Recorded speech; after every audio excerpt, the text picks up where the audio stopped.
नमस्कार महिलाओं, analyser app में आप सभी का स्वागत है।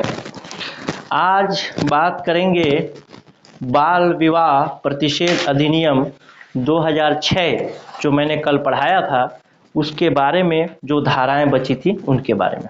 ठीक है, उम्मीद करता हूं आप लोगों को वीडियो पसंद आ रहा होगा, लेकिन इतना भी प्यार मत दीजिए कि हम लोग को और भी कोर्सेज फ्री में लाना पड़ जाए। आप लोगों के व्यू की वजह से, आप लोगों के कमेंट को देख करके इतना खुश हो जाता है मन कि लगता है कि नए उत्साह के साथ और कुछ बेहतर पढ़ाया जाए। तो आपके हर एक कमेंट का मैं जवाब देने की कोशिश करूंगा। व्यक्तिगत तौर पे मैं देखता हूं, तो आप जरूर कमेंट करिएगा। और जो लोग डिसलाइक कर रहे हैं, डिसलाइक मत करो यार, बहुत मेहनत लगता है। आप लोग डिसलाइक करके चले जाते हो।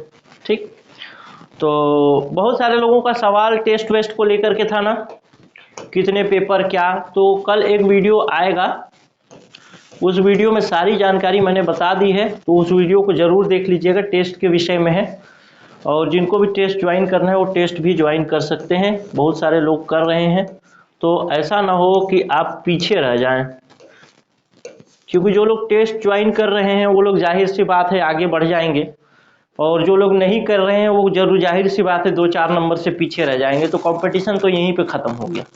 तो जितने लोग भी हैं, टेस्ट बहुत ज़रूरी चीज़ है यार। पीडीएफ सारी चीज़ें अलग है, टेस्ट एक अलग चीज़ है। आप अपने पढ़े हुए को याद रखने के लिए भी टेस्ट बहुत ज़रूरी है। उसके बिना सफलता बड़ी मुश्किल चीज़ है। अगर आपको ज्वाइन करना हो तो इस नंबर पर व्हाट्सअप कर लीजिएगा, और नहीं करना हो तो एग्ज़ाम के बाद मेरी इस बात को याद कर लीजिएगा कि हाँ, मेरा पेपर इतना नंबर से रुका, उतना नंबर से रुका, काश मैं ये कर लेता, काश मैं वो कर लेता। तो वो चीज़ें, और टाइम पास के लिए तो सारी चीज़ें सही हैं।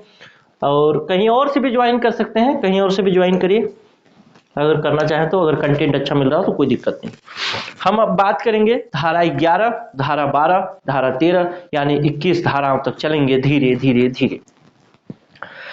बाल विवाह प्रतिषेध अधिनियम पर सारी चीज़ें हो गई थी, और अब हम पढ़ते हैं धारा 11 के बारे में। धारा 9 और धारा 10 में हमने दंड वगैरह सब कुछ देख चुका था। अब हम पढ़ेंगे धारा 11 के बारे में। धारा 11 के बारे में क्या है? धारा 11 जो है वो भी दंड के बारे में बताता है, लेकिन दंड किसको मिलेगा उसके बारे में ये बताता है। धारा 9 किसको था? धारा 9 था 18 वर्ष से अधिक आयु का कोई लड़का है, लेकिन 21 वर्ष से कम आयु का है और वो विवाह कर लेता है तो उसको दंड मिलेगा। 18 वर्ष से अधिक का है, 21 से कम की बात नहीं है। 18 से अधिक यानी वयस्क है। ठीक, ये चीजें क्लियर हो गई थी। 10 के बारे में बात हुआ था कि जो आगे शादी वादी लगाएगा, जो संरक्षक होगा, उसके विषय में बात हुई थी धारा 10 में। अब धारा 11 की, धारा 11 में किसके लिए दंड का प्रावधान है? तो धारा 11 में माता पिता हो, पिता भी तो लिख दो यार, संरक्षक, ये चीजें तो हर जगह आप देखने को मिलती हैं। लेकिन इसमें यदि कोई सरकारी संगठन का सदस्य जाकर के शामिल होता है, मान लीजिए आपके गांव में शादी हो रहा है, ठीक है, आपके गांव में एक शादी हो रहा है, और शादी में आपने सभी लोगों को बुलाया, मतलब जो महिला पक्ष वाले थे, कन्या पक्ष वाले थे, सभी लोगों को बुलाए, और कन्या की उम्र 16 वर्ष थी। ठीक, 16 वर्ष की आयु में इसका विवाह कर दिया गया, यानी क्या हुआ? ये बाल विवाह हुआ। अब इसी विवाह में आपने उस गांव के पटवारी को भी बुला लिया, और आपने व्यवस्था किया कि पटवारी साहब, हम सारी व्यवस्थाएं देंगे, आप जिस तरीके के भी व्यंजन का सेवन करना चाहें उस तरीके के आपके सुरुचिपूर्ण भोजन का, सुरुचिपूर्ण व्यंजन का इंतजाम किया जाएगा, लेकिन आप एक बार आइए तो सही। अब पटवारी साहब वहां चले गए और खाना खा के आ गए। वीडियो में रिकॉर्ड हो गया कि पटवारी साहब वहीं गए थे और खाना खाए हैं। बाद में कोर्ट में बात चली गई कि लड़की जो थी वो 16 साल की थी, अर्थात ये बाल विवाह हुआ है, और बाल विवाह में पटवारी साहब भी जाकर के खा के आए हैं। तो अर्थात इसमें कोई सरकारी सदस्य चला जाए तो उसको भी दंड का विधान है मेरे दोस्त। तो ऐसा नहीं कि खाना खा के आया, खाना खा के आया मतलब इसके लिए हो गया ग्रहण। तो जो सरकारी सदस्य है उसके लिए भी दंड का विधान है। मान लीजिए एक एनजीओ चलता है आपके तरफ, एनजीओ समझते होंगे, नॉन गवर्नमेंट ऑर्गेनाइजेशन, तो उसमें अगर उसका कोई सदस्य जाकर के खाना खा के आ जाए या फिर वहां में शामिल हो जाए तो उसको भी दंड का प्रावधान है, यानी गैर सरकारी सदस्य।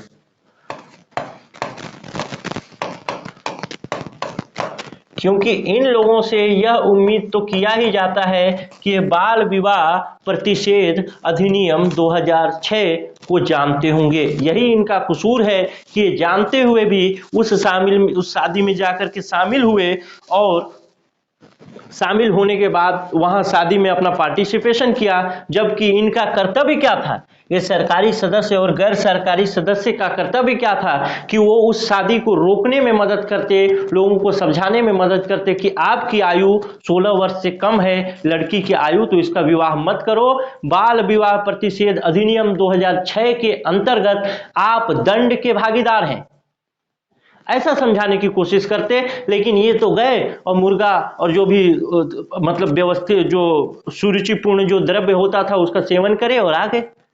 तो ऐसी स्थिति में ये भी जाएंगे कहां, जेल। कौन सी धारा के अनुसार, धारा 11 के अनुसार। ठीक है, अब बात करते हैं कि अगर मान लीजिए कि कोई एक व्यक्ति है, उस गांव का दादा है, मान लीजिए उस गांव का दादा है, पावरफुल आदमी है, ठीक है, और बोलता है कि नहीं तुम लोग शादी कराओ, मैं देख लूंगा, थाना पुलिस सब कुछ देख लूंगा, यानी उसी के संरक्षण में विवाह हो रहा है, तो वो भी जाएगा जेल। क्यों? शादी को जो संरक्षित करेगा वो भी जाएगा जेल, शादी को संरक्षण देने वाला कहां जाएगा, जेल जाएगा। किस धारा के अनुसार जाएगा, धारा 11 के अनुसार जाएगा। और इनको जुर्माना वगैरह क्या मिलेगा, सजा क्या होगी, तो सजा होगी कठोर कारावास जिसकी अवधि 2 वर्ष की हो सकेगी और जुर्माने से भी दंडित होगा जो कि 1 लाख रुपए का होगा। पिछले वाले वीडियो में भी हमने बात किया है, 2 वर्ष का कठोर कारावास और 1 लाख रुपए जुर्माना, या फिर दोनों से दंडित किया जाएगा।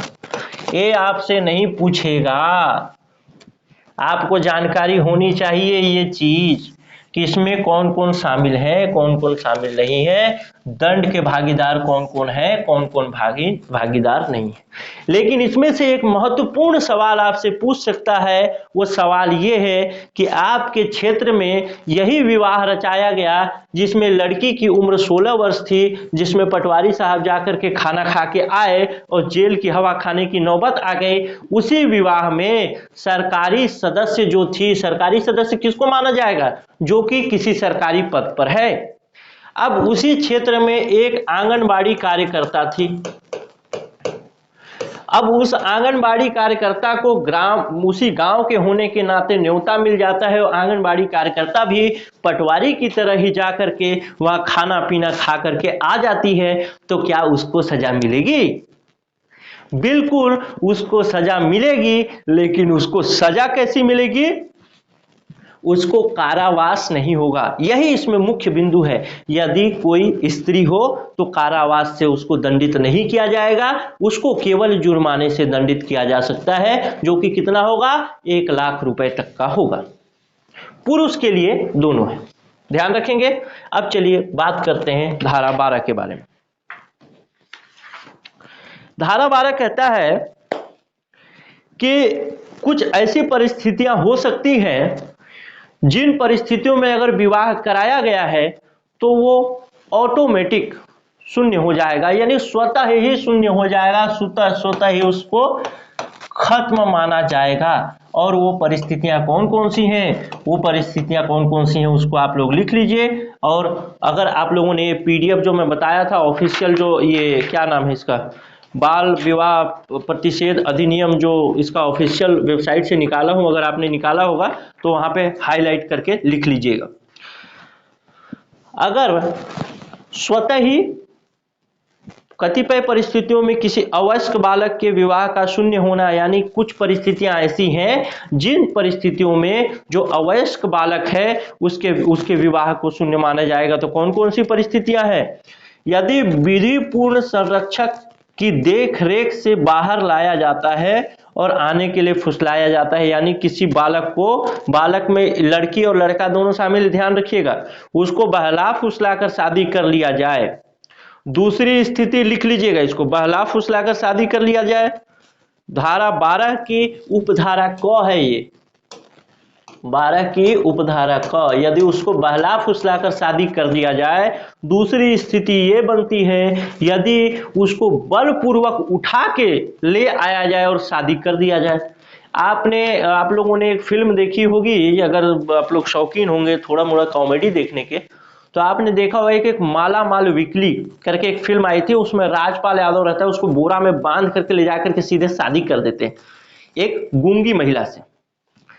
तो वैसे ही किसी को बलपूर्वक उठा करके वहां ले जाया जाए, महिला को चाहे पुरुष को, और उसकी शादी कर दी जाए और वह बालक हो, तब क्या होगा? यह विवाह स्वतः ही शून्य माना जाएगा। दो परिस्थितियां बता दिया, एक परिस्थिति में बताया कि उसको बहला फुसला के, दूसरी परिस्थिति उसको बलपूर्वक। तीसरी परिस्थिति एक और परिस्थिति बन सकती है, मान लीजिए किसी लड़की को बेच दिया जाता है, विक्रय कर दिया जाता है उसका, कि उसको बेच दो और उसकी शादी करा दो। यानी एक लड़की एक लड़के से विवाह कर रही है और उस लड़का वाला उस लड़की के लिए रकम का भुगतान करे, तो क्रय विक्रय वाला जो शादी हो, तीनों परिस्थिति में विवाह स्वतः ही शून्य माना जाएगा। ठीक है, अब ये चीजें हो गई आपको किसके लिए? कुछ परिस्थितियों में विवाह का शून्य होना, वो धारा 12 में बताया गया है। उसके 3 उपधारा हैं, क, ख और ग। चलिए आगे देखते हैं, धारा 13 की बात करते हैं। धारा 13 क्या कहता है? धारा 13 में लिखा है, बाल विवाहों को प्रतिषिद्ध करने वाला व्यादेश जारी करने की न्यायालय की शक्ति।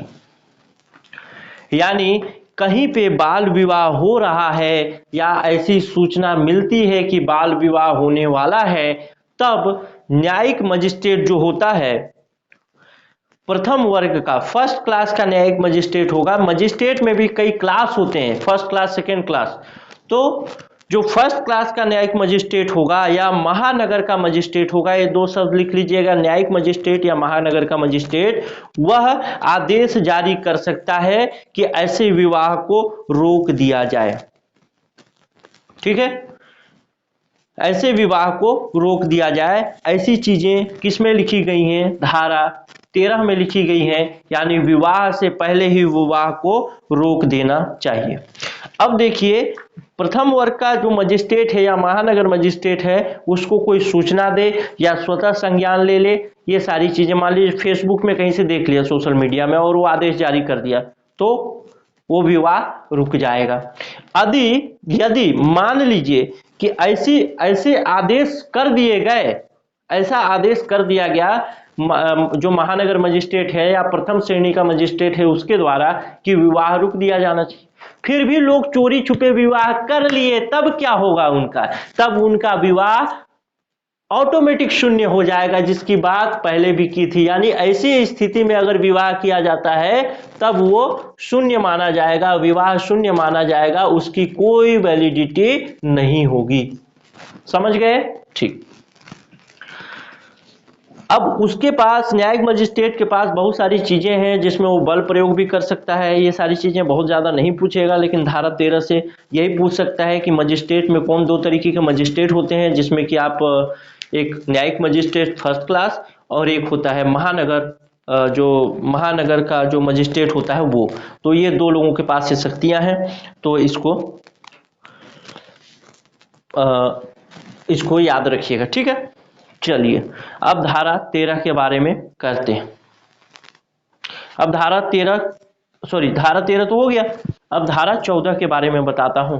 धारा 14 यही बताता है जो मैं पहले बता चुका हूं कि धारा 13 के अंतर्गत यानी फर्स्ट क्लास न्यायिक मजिस्ट्रेट या फिर महानगर मजिस्ट्रेट के द्वारा कोई आदेश दे दिया गया, फिर भी विवाह किसी कारण से हो गया, तो धारा 14 कहता है कि ऐसा विवाह शून्य होगा, यानी ऐसे विवाह की कोई वैलिडिटी नहीं होगी, कोई वैधता नहीं होगी।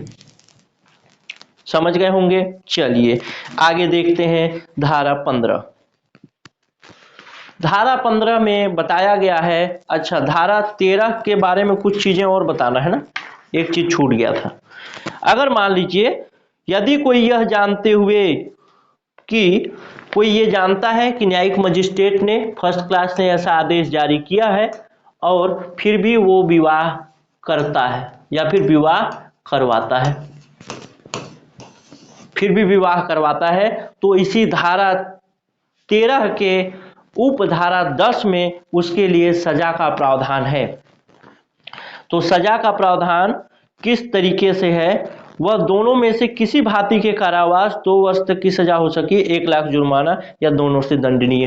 देखिए जो धारा 13 है, धारा 13 की उपधारा जो 10 है, उसी में यदि न्यायिक मजिस्ट्रेट कोई आदेश जारी कर दे कि ये विवाह नहीं होना चाहिए, ऐसा आयोजन नहीं होना चाहिए, फिर भी कोई उसका उल्लंघन कर दे और शादी करवा दे या शादी कर ले, तब क्या होगा, तब उसको सजा मिलेगी। सजा क्या होगी, 2 साल की,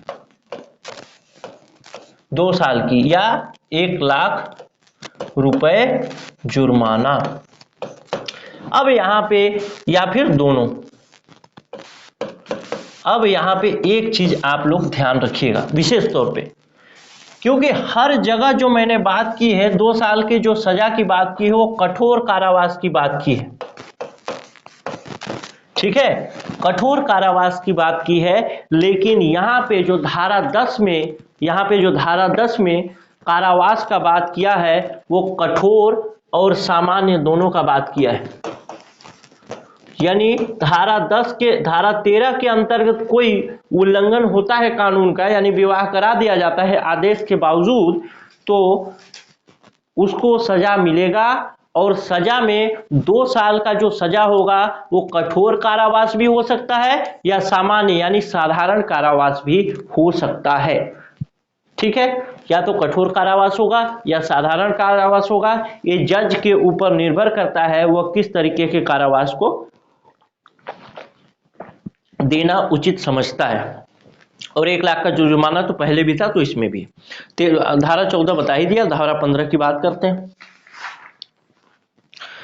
धारा 15 केवल इतना ही कहता है, धारा 15 केवल इतना ही कहता है कि दंड प्रक्रिया संहिता 1973 74 का 2 में किसी बात होते हुए इस अधिनियम के अधीन अपराध संज्ञेय और अजमानतीय होंगे।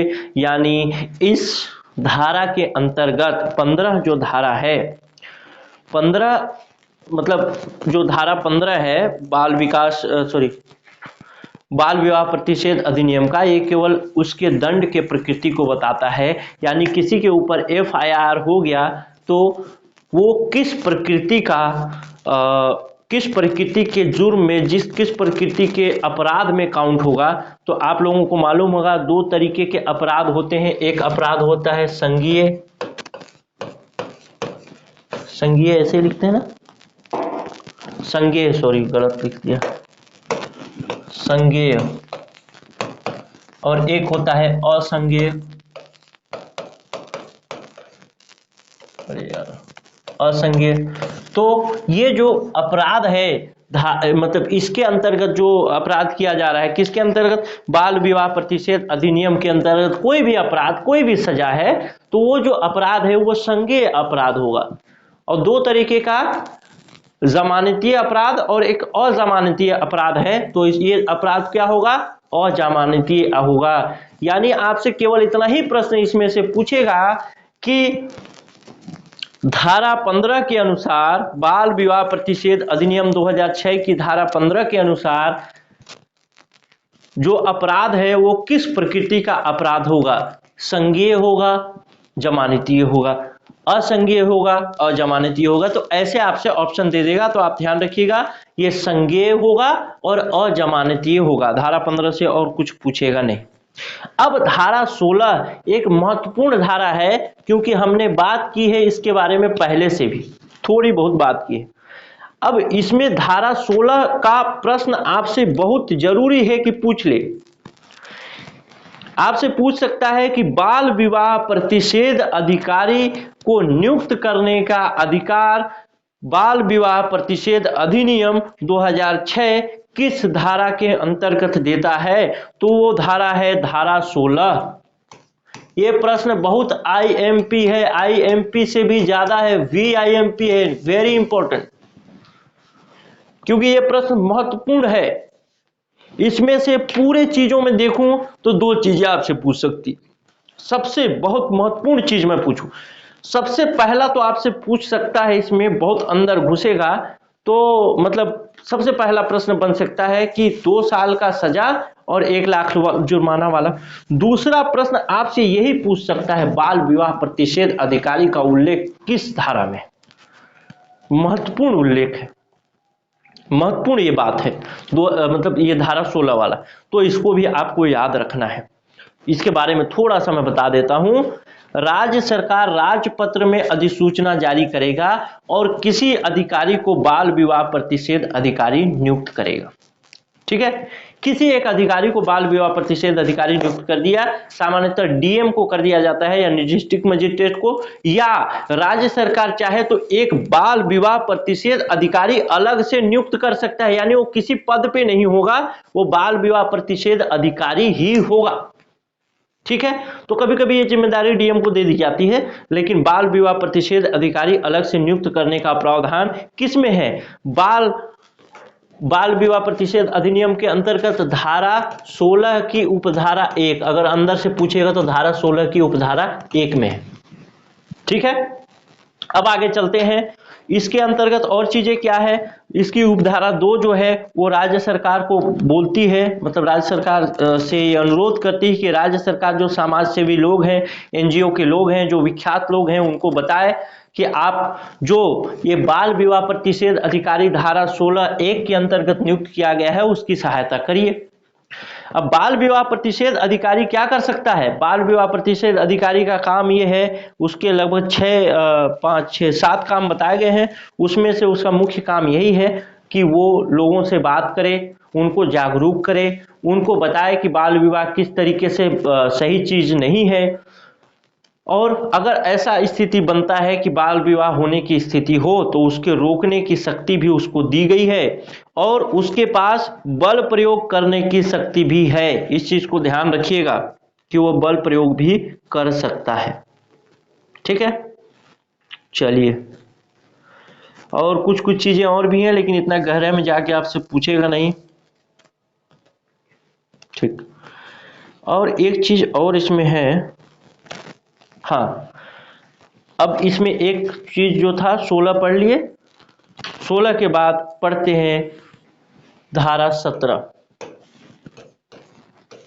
धारा 17 कहता है कि बाल विवाह प्रतिषेध अधिकारियों का लोक सेवक होना, यानी बाल विवाह प्रतिषेध अधिकारी का लोक सेवक होने का मतलब क्या है कि बाल विवाह प्रतिषेध अधिकारी जो है वो एक लोक सेवक होगा। बस इतना ही बताता है बाल विवाह, मतलब धारा 17 इतना ही बताता है कि बाल विवाह प्रतिषेध अधिकारी के लोक सेवक होगा। अब लोक सेवक जो होगा उसके क्या मायने हैं? लोक सेवक होने का क्या मायना है? लोक सेवक होने का मायने ये है कि बाल विवाह प्रतिषेध अधिकारी जब अपने पद पर रहते हुए ऐसे बाल विवाहों को रोकने का प्रयास करेगा तब उसे ऐसा अपराधी की तरह ट्रीट नहीं किया जाएगा। उसको ये माना जाएगा कि वो एक सरकारी पद पर रहते हुए सरकार को हेल्प करने के लिए ऐसा काम कर रहा है, तो उसको कभी भी अपराधी नहीं बनाया जाएगा, लोक सेवक को। ठीक है, ये चीज, यही फायदा होता है लोक सेवक होने का। और इसको आपके जो धारा 18 है, 17 के बाद 18, 17 में तो हमने उसको लोक सेवक बना दिया, और 18 जो धारा है वो यही बताता है कि जो श्रद्धा पूर्वक की गई कार्यवाही, यानी बाल विवाह प्रतिषेध अधिकारी जो है वो जो भी काम करेगा बाल विवाह को रोकने के लिए उसको श्रद्धा पूर्वक की गई कार्यवाही माना जाएगा, यानी उसको न्यायालय में पार्टी नहीं बनाया जा सकता। पार्टी मतलब अपराधी की श्रेणी में खड़ा नहीं किया जा सकता, कटघरे में उसको खड़ा नहीं किया जा सकता। तो ये चीज जो है बाल विवाह प्रतिषेध अधिकारी के बारे में उसको एक अलग से एडवांटेज दे दिया गया धारा 18 में कि उसका किया गया कोई भी कार्य श्रद्धा पूर्वक किया गया कार्य माना जाएगा बाल विवाह को रोकने के लिए। ठीक है, अब देखते हैं धारा 19। अब ये धाराएं जो है महत्वपूर्ण अब कम होती जा रही हैं, लेकिन फिर भी मैं बता दे रहा हूं, मैं 21 के 21 धारा बताऊंगा। धारा 19 जो बोलता है राज्य सरकार इस अधिनियम को करने के लिए नियम बना सकती है, अधिसूचना जारी कर सकती है और राज्य विधान लेकिन कोई भी नया नियम बनाएगा राज्य सरकार बाल विवाह प्रतिषेध करने के लिए कुछ नया नियम भी बना सकती है अपने राज्य के लिए। लेकिन अगर कोई भी ऐसा आदेश ऐसा नियम वो बनाती है राज्य सरकार में कौन कौन से लोग होते हैं आपको थोड़ा सा बता देता हूं। देखिए, एक होता है राज्य सरकार की बात करूं, राज्य की बात करता हूं तो थोड़ा सा बता देता हूं, पॉलिटी में आप लोग इसको पढ़ते हैं, फिर भी बता देता हूं आपकी जानकारी के लिए। राज्य है तो राज्य में दो तीन चीजें होती हैं, एक तो विधानसभा होता है, सभा, विधान परिषद और राज्यपाल, ये चीजें होती हैं कानून के लिए। ठीक है, राज्यपाल जब देखिए कहीं कहीं पे विधान परिषद नहीं है, जैसे छत्तीसगढ़ में विधान परिषद नहीं है, कहीं कहीं पे विधान परिषद है, तो जहाँ पे विधान परिषद नहीं है वहाँ पे विधानसभा और राज्यपाल दो भाग होते हैं। जब विधानसभा से कोई नियम पारित होता है तो राज्यपाल के पास जाता है हस्ताक्षर के लिए। जैसे केंद्र में कैसे होता है, केंद्र सरकार मतलब संसद में कैसे होता है, पहले लोकसभा में जाएगा, फिर राज्यसभा में, फिर राष्ट्रपति के पास, वैसे ही इसमें भी होता है, पहले विधानसभा में जाएगा, विधान परिषद में जाएगा, राज्यपाल के पास। लेकिन जहाँ पे विधान परिषद है ही नहीं वहाँ पे विधानसभा से सीधे राज्यपाल के पास चला जाएगा, राज्यपाल उसमें साइन कर देंगे, वो विनियम बन जाएगा। ठीक है, तो ऐसा ही होता है। अब देखिए जो विधानसभा है ना, विधानसभा में ही दो भाग होते हैं, एक तो होता है आपका पक्ष और एक होता है विपक्ष। पक्ष का मतलब ये है कि जो सत्ता में है, जो शासन में है, वो पक्ष है। दूसरा होता है विपक्ष। विपक्ष का मतलब जो शासन में नहीं है, वो सारे लोग विपक्ष में है। अब पक्ष के भी दो भाग होते हैं, एक तो होता है सरकार और एक होते हैं सरकारहीन। सरकार और सरकारहीन का मतलब क्या है, सरकार का मतलब जो लोग मंत्री हैं, तो अगर पक्ष में 49 लोग आ गए, यानी 49 एक पार्टी जैसे कांग्रेस से 50 लोग जीत के आ गए छत्तीसगढ़ में, तो 50 के 50 तो मंत्री नहीं होंगे, 12-13 मंत्री होते हैं तो 13 मंत्री हो गए, बाकी जो बचे 37 लोग वो क्या हो गए, वो केवल सदस्य हैं, विधानसभा के सदस्य हैं। ठीक, तो ये जो 13 हैं यही सरकार है, मानिए जो मंत्री हैं वही सरकार है। ठीक, तब अब बात करता हूं, आगे समझ में आएगा। तो अब क्या होगा कि जब ये 13 मंत्री जो है इनको नियम बनाने की शक्ति है बाल विवाह संरक्षण अधिनियम के अंतर्गत। अब ये मंत्री जब 13 मंत्री नियम बना देंगे तो उसको कहां रखेंगे, विधानसभा में रखेंगे, और विधानसभा से पास होकर राज्यपाल के पास जाएगा और राज्यपाल कर देंगे सिग्नेचर और वो बन जाएगा क्या, कानून बन जाएगा। तो कोई भी कानून, कोई भी नियम बना सकती है, लेकिन नियम को कानून बनाने की शक्ति अभी भी इस क्या बोलते हैं, इस एक्ट के तहत, इस अधिनियम के तहत भी राज्य मतलब विधानसभा के पास ही है, यानी विधानसभा से पास होकर के वो राज्यपाल के पास जाएगा, तब वो नियम कानून बन जाएगा। ठीक है, तो नियम बना सकती है लेकिन कानून नहीं बना सकती। नियम बनाने से मतलब मैंने बताया कि थोड़े दिन के लिए बनेगा वो, और उसके बाद फिर वो विधानसभा में रखा ही जाएगा। बाकी पॉलिटी में और अच्छे से इसको पढ़ सकते हैं। ठीक है, आइए अब बात करते हैं धारा 20 के बारे में, उसके बाद करते हैं धारा 21 के बारे में। धारा 20 कुछ भी नहीं है, ये सवाल आपसे कभी पूछेगा ही नहीं, तो इसको पढ़ें कि न पढ़ें कोई मतलब नहीं है। पहले एक 1955 का अधिनियम आया था, उसका जो संख्या 25 है, मतलब उसका जो धारा 25 है उसमें संशोधन कर दिया जाए, इस धारा के अंतर्गत यही बताया गया। अब धारा 21 उससे नहीं पूछेगा, परेशान मत हो। धारा 21 के बारे में जो सबसे पहली क्लास में मैंने बताया था जिसमें मैंने कौन सा बताया था उसी को फिर से दोहरा देता हूं। मतलब इसी का जो पहला पार्ट था उसमें बताया था कि 1928 में एक्ट आया था, शारदा एक्ट, आपको याद होगा। उसके बाद ये बहुत ज़्यादा महत्वपूर्ण नहीं रहा, मतलब ज़्यादा काम नहीं कर पाया। उसके बाद हमने 1929 में एक एक्ट लाया सर अंग्रेजों ने, उसको कहा जाता है बाल विवाह प्रतिषेध अधिनियम। बाल विवाह निरोधक अधिनियम। यहां तक आपको याद होगा, जब पहली क्लास में हमने इसको पढ़ लिया है, ठीक है। बाल विवाह निरोधक अधिनियम तक हमने पहली क्लास में पढ़ लिया था। अब धारा 21 क्या कहता है? धारा 21 इसी बाल विवाह निरोधक अधिनियम को खत्म करता है और उसके जगह में बाल विवाह प्रतिषेध अधिनियम 2006 लेकर के आता है, ठीक है।